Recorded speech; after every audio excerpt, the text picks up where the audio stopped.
Welcome to another In Wheel Time podcast, a 30-minute mini version of the In Wheel Time car show that airs live every Saturday morning, 8 to 11 a.m. Central. See you there. Yep. Thanks for joining us on today's In Wheel Time car talk show. Ahead, Alex Peitz from Peitz Performance Tunes in Tomball, Texas. Later, Jeff has this week's Motor Minute. I'll have the stories making automotive news headlines. Howdy along with Mike out of This World Mars. We always need more Jeff Zekin. IT genius David Ainsley will be joining us next weekend. I'm Don Armstrong. Glad that you could join us on today's live broadcast. If you're listening or watching on this Saturday morning, it is a live show. We're always good to see David. 8 to 11, yeah. It is. And we haven't seen him in a while. He's a fun guy. Well, he's been busy. Been out to Las Vegas to the National Association of Broadcasters convention. That's always a busy time. I've been to that a couple of times, and wow, you've never seen so much electronic gear in all your life. I wouldn't know what to do. He should take Mike with him, and Mike would get lost. Well, that's why he sent me a text. He said, I need to go out there and bring 2 credit cards. Exactly. You really should. Of all the people that really needs to go to that, that would be you. Yeah. So all the money that you're making off of this show. That's why I'm driving the Corvette that I want. Yeah, exactly. I saw that Corvette. That white one? Yes. They had it locked up, and they had a picture of you with a circle slash on it. Not to touch it. Yeah. Right. So we've got him. There's that. Yep. Okay. Alex, is your last name Peitz? Peitz. Peitz. Of course it's Peitz.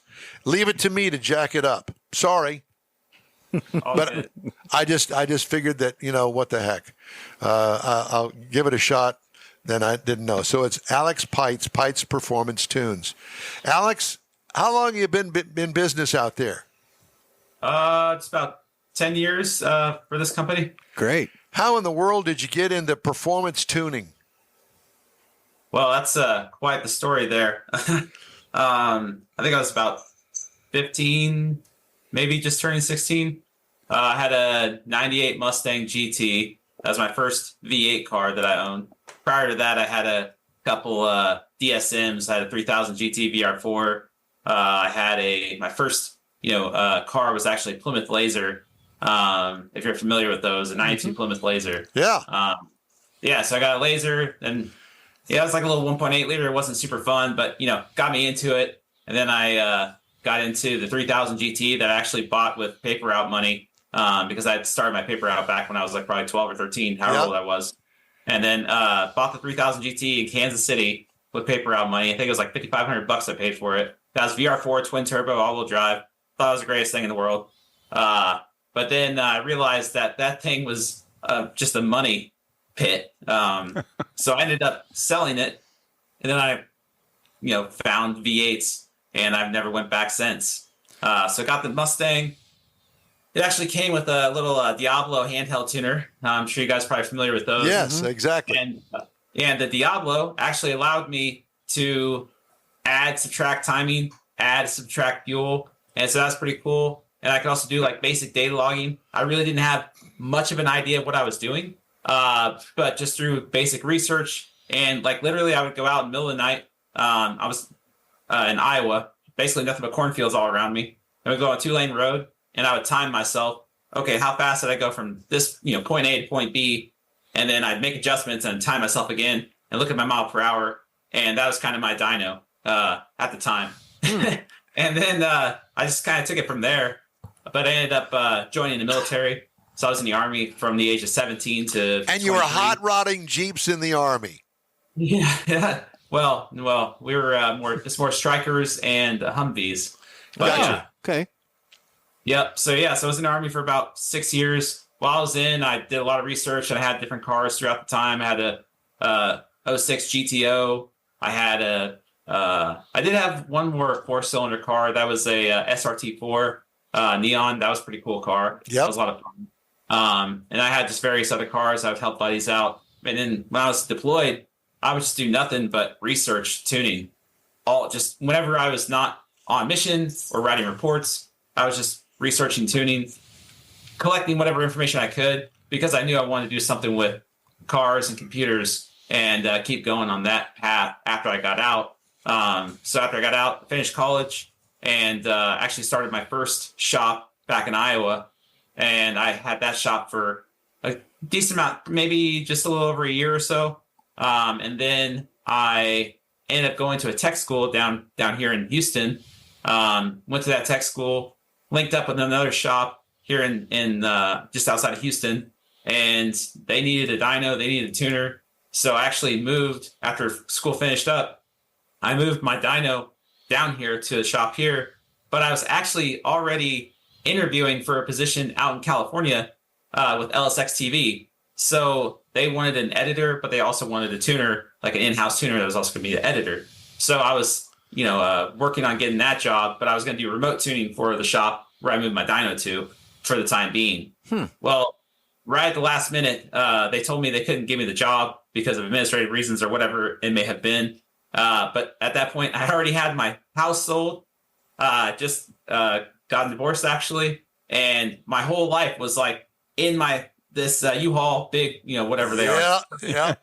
30-foot trailer, and I had my Firehawk in the back. So I had the big U-Haul, and I had a car trailer in the back with the Firehawk, and I was heading out to California one way or another, come hell or high water. Wow. So I actually drove through and picked up my buddy who I'd met at tech school here. He was in Colorado, picked him up in Colorado, and got out to California. And then right after that, I started looking for jobs. And I went on Indeed, actually, and Saleen was hiring for a calibration engineer. So I applied, and a week and a half later, I was working at Saleen. So, I was with Saleen for just like a little bit under a year. It was pretty cool. How was it working for Steve Saleen? He's very intricate. He's very particular, but that's good. Those are good qualities to have in somebody of his position. And he really was proud of his road racing. Yeah, we've had him on the show. Started getting my introduction to road racing, and the S7, all the success that thing had. That was an amazing platform. And every room at Saleen, we had different names for different tracks that he'd won at in Le Mans. I believe, or not only Le Mans, but all the different road racing circuits. Yeah.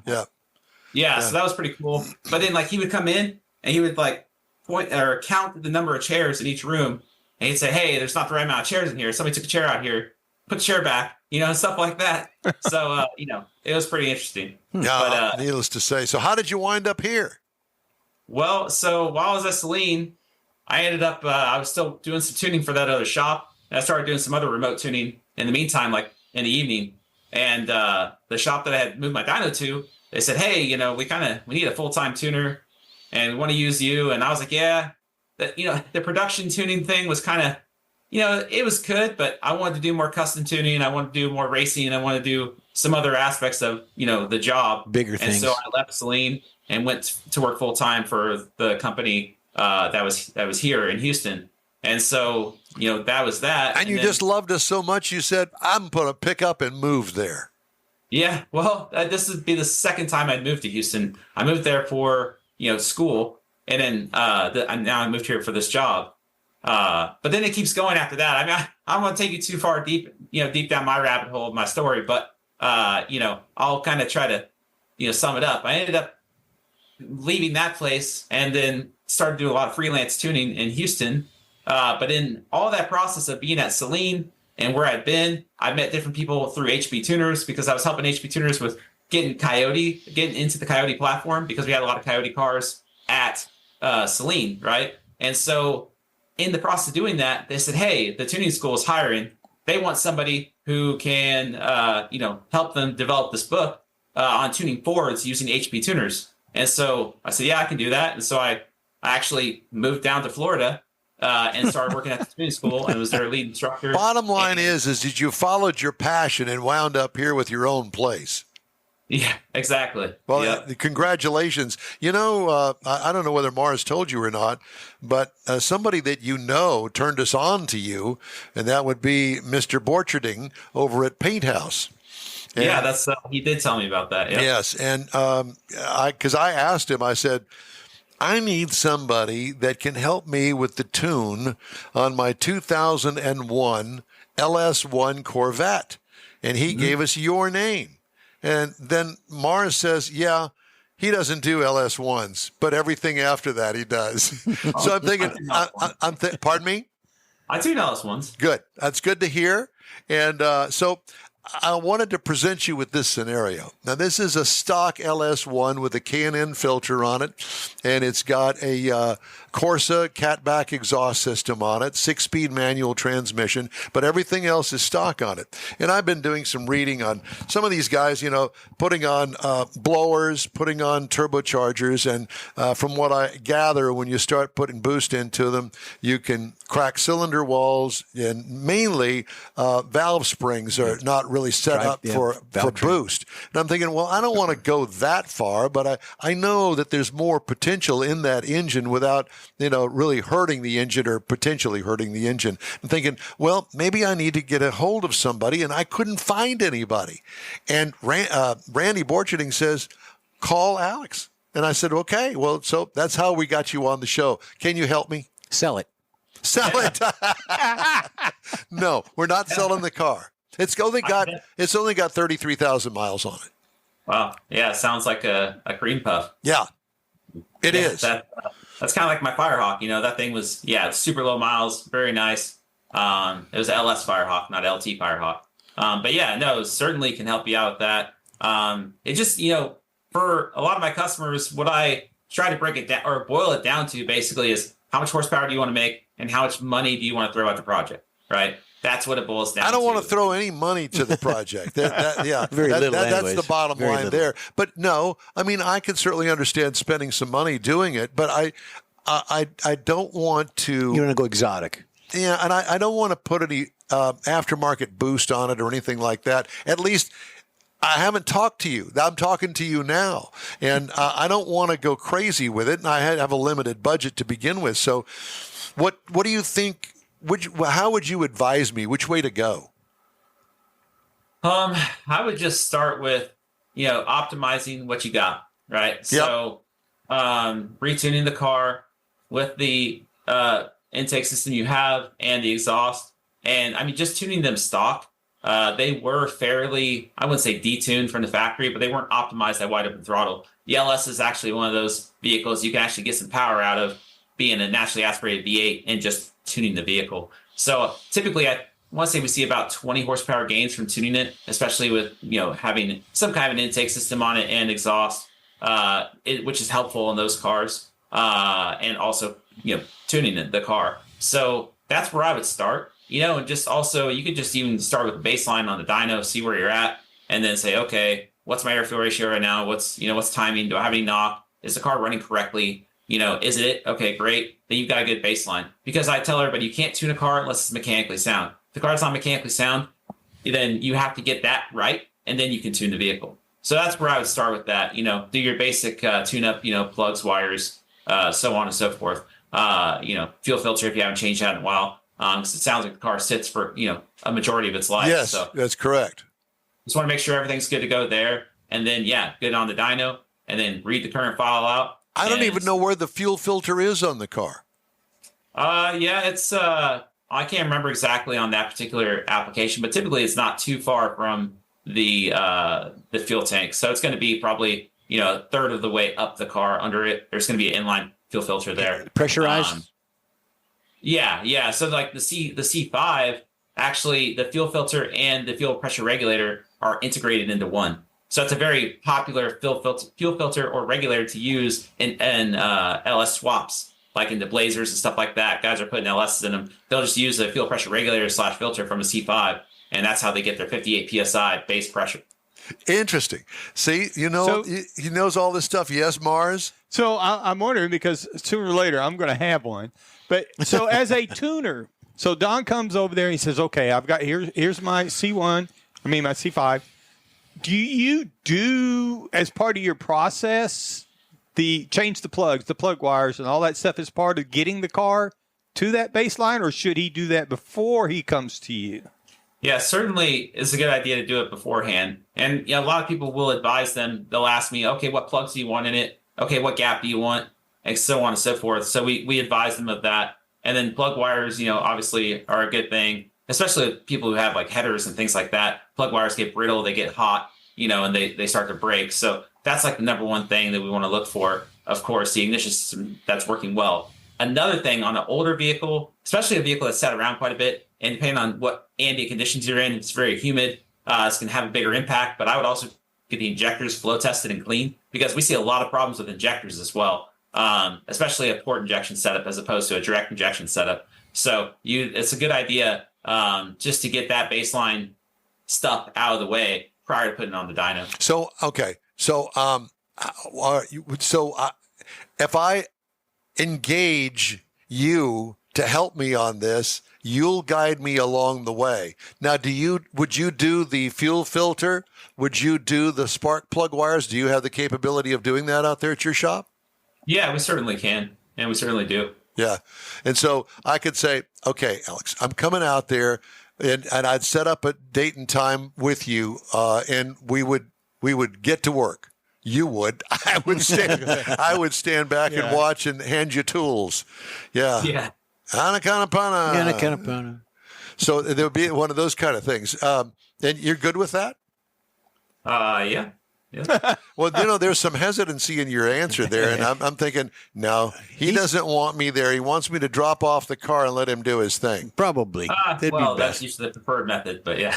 Yeah, exactly. Well, I mean, I want to kind of see it on the dyno and see what it'll do, and I want to see how you do that, Yeah, so typically what I do in those situations is for all the introductory things or the baseline mechanical components that we address, is we'll have the vehicle there, get that stuff kind of looked at, give it a once over, do a health check, make sure everything's good. And then, once I'm on the dyno and, I get a baseline, I'll send in information to the customer. And then, I'll say, hey, come on over, come check it out on the dyno. Because everybody wants to see the car on the dyno. They want to hear their car run. I get that. It's a lot of fun. And so, at that point, then I'll say, hey, come on over. Let's check it out together, take video, do whatever you want to do, have some fun with it.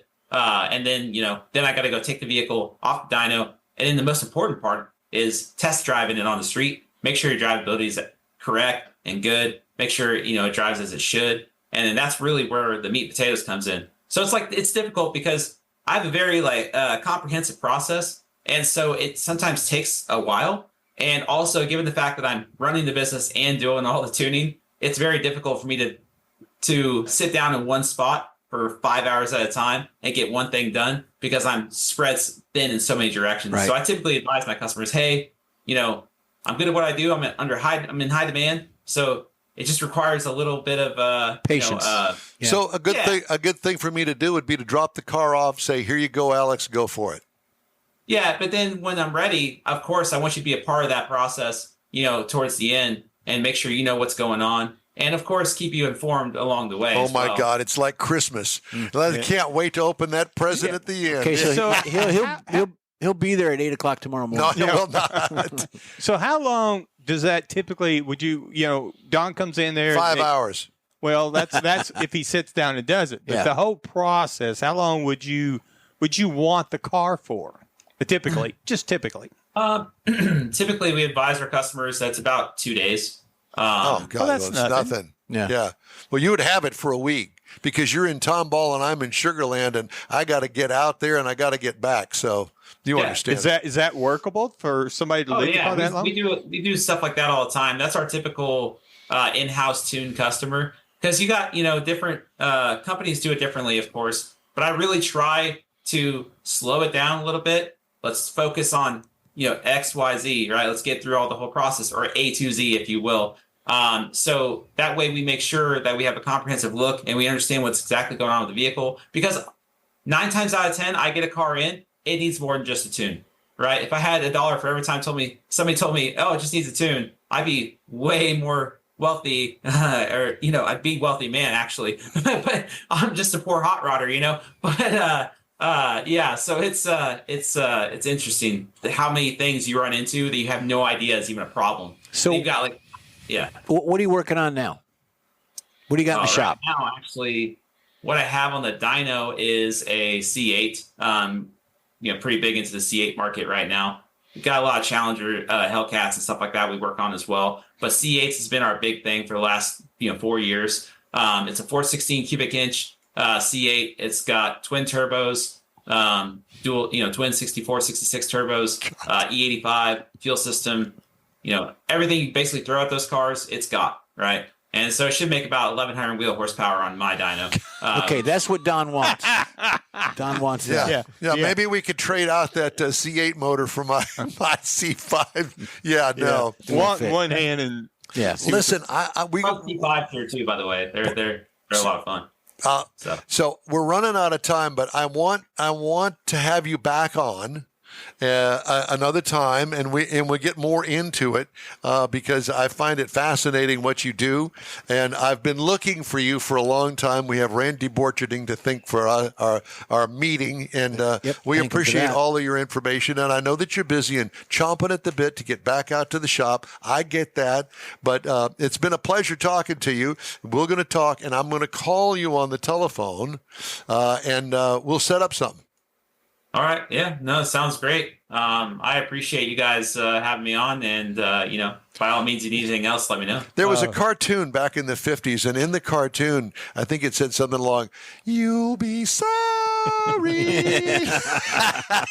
Because now we're going to be knocking on your door at 3 o'clock in the morning and say, "Alex, hey, man, what are we going to do here?" Or you get that call for bail money. That's the other thing, too. Alex, great talking to you, my friend. Thank you so much, and we'll be in touch.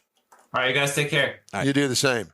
Alex Peitz Performance Tunes out in Tomball. Wealth of information for that young man. In Real Time Car Talk Show is available 24/7 through the iHeartRadio app. Just look for In Real Time Car Talk. We also video stream our 3-hour weekly live show on Facebook, YouTube, and InRealTime.com. Podcast from your favorite podcast provider. In Real Time Car Talk Show continues right after this quick break. Pro-Am Auto Accessories has been serving Houston's auto enthusiasts since 1984, providing world-class products for sports cars, European sedans, and American muscle. Pro-Am is known as the place to go to find exclusive and hard-to-find parts and accessories. Pro-Am is one of the very first distributors in the USA for brands such as Recaro, Redline, Momo, Corbo, and Simpson. Located in the heart of Houston's premier retail and service corridor, the Galleria area, Pro-Am's walk-in storefront includes an 8,000-square-foot warehouse, showroom, and installation bays. Pro-Am not only sells parts and accessories, but also offers installation and service. Pro-Am is now reaching a worldwide audience through Pro-Am.com, taking its local reputation to the rest of the world. At Pro-Am Auto, you'll be dealing with a small group of professionals who truly want to help you with your automotive needs. If you don't see what you're looking for on the website, call and Pro-Am will lend you a hand. Pro-Am Auto, 6125 Richmond at Green Ridge in Houston's Galleria area. Call them at 713-781-7755. Want to feel good about something special you did for someone special? In Real Time and the original Lupi Tortilla group of Tex-Mex restaurants have joined together to help a very worthy cause, God's Garage, a Christian-based 501c3 charity. We know there are lots of places and organizations out there where you can donate a car, truck, or SUV, but we're asking you, our car enthusiast family, to consider donating to God's Garage.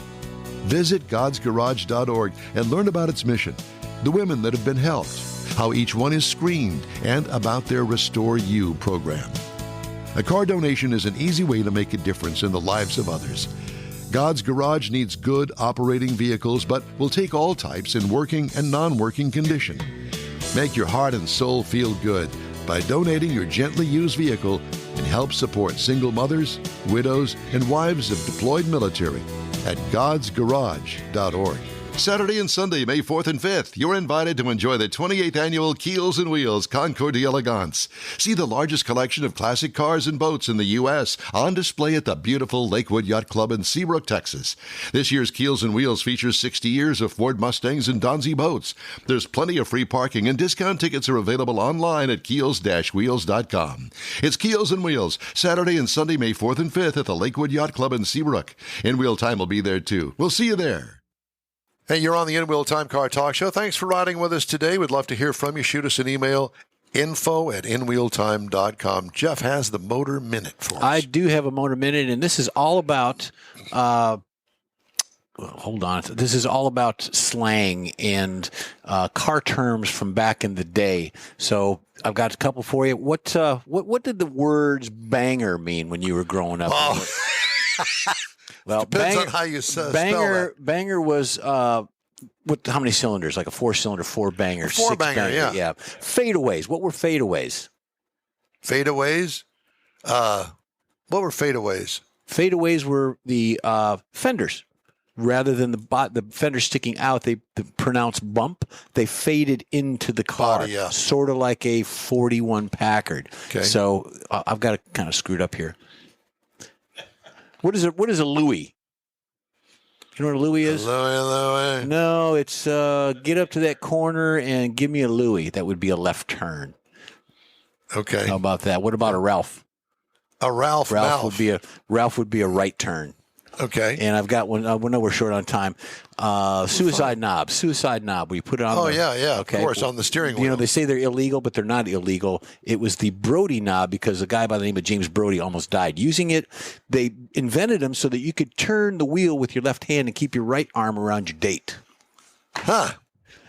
All right. That's the reason? That's the reason. Okay. And this is this right here. I don't know if you know who this person is or not on the screen there. Dagmar. That is Dagmar. That is Virginia Ruth Jeannie Lewis. She was born in 1929, November 29th in 1921, passed away in 2001 October, but she is the original Dagmar. She professionally Remember you had Dagmars on your Cadillac. Yep.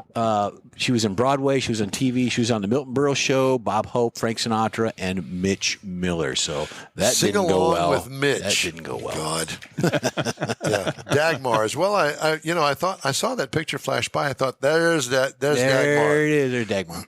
Okay. All right. Well, thank you for that. Okay. Let's see. We don't have time for anything else right now. We got to stay on time.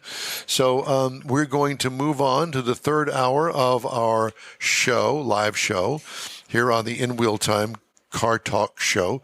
So we invite you to stay tuned for that while we regather our thoughts. I got all caught up with Alex and ran behind, so you just have to forgive me for that. Okay, that's all right. We're good. Or don't forgive me. All right. The In Wheel Time Car Talk Show continues after this. The original group of Lupi Tortilla restaurants will have you telling your family and friends just what the original recipes mean when it comes to the best fajitas in Southeast Texas. Founder Stan Holt invites you to visit the original Lupi Tortilla near I-10 and Highway 6. Here's the original house that inspired the design of all the rest and the original charm that helped make Lupi Tortilla the go-to destination for Houston Tex-Mex. Speaking of original, nothing can compete with the original lime pepper marinade that everyone will agree makes Lupi Tortilla award-winning beef fajitas the best anywhere. Lupi Tortilla Katy is another location that gives you the same quality and service Houstonians have come to expect at Lupi's. It's located just off I-10 and the Grand Parkway at Kingsland Boulevard in Katy. Find yourself in Aggieland? Head to the Lupi Tortilla in College Station, located just around the corner from Kyle Field. It's a great place to enjoy those famous frozen margaritas before or after the game. Headed east to Louisiana, stop in at the Lupi Tortilla in Beaumont. It too's on I-10. You can't miss it. The original group of Lupi Tortilla restaurants invites you in for the best Tex-Mex anywhere. Gulf Coast Auto Shield is having another car social Saturday morning, May 18th from 8 to 11. It's a car cruise-in like no other. Expect Ferraris, Lamborghinis, Corvettes, and the featured brand Porsche. Get social at this special cruise-in event. You'll also see Gulf Coast Auto Shield's private workshop and learn about their many products and services. Questions are welcomed. Gulf Coast Auto Shield is easy to get to at 11275 South Sam Houston Tollway near West Airport Boulevard, just south of the Southwest Freeway. The Car Social featuring Porsche takes place Saturday morning, May 18th from 8 to 11. Tell your friends, and no matter what car you have, bring it and enjoy this rare opportunity to see some of Houston's finest rides. In Wheel Time will bring its Car Talk Show there too, so join us for another Car Social at Gulf Coast Auto Shield, Saturday morning, May 18th, 8 to 11 at 11275 South Sam Houston Tollway, just south of the Southwest Freeway. Visit gcautoshield.com to see the show flyer for more details. That's it for this podcast episode of the In Wheel Time Car Show. I'm Don Armstrong, inviting you to join us for our live show every Saturday morning, 8 to 11 a.m. Central on Facebook, YouTube, Twitch, and our InWheelTime.com website. Podcasts are available on Apple Podcasts, Spotify, Stitcher, iHeart Podcast, Podcast Addict, TuneIn, Pandora, and Amazon Music. Keep listening, and we'll see you soon.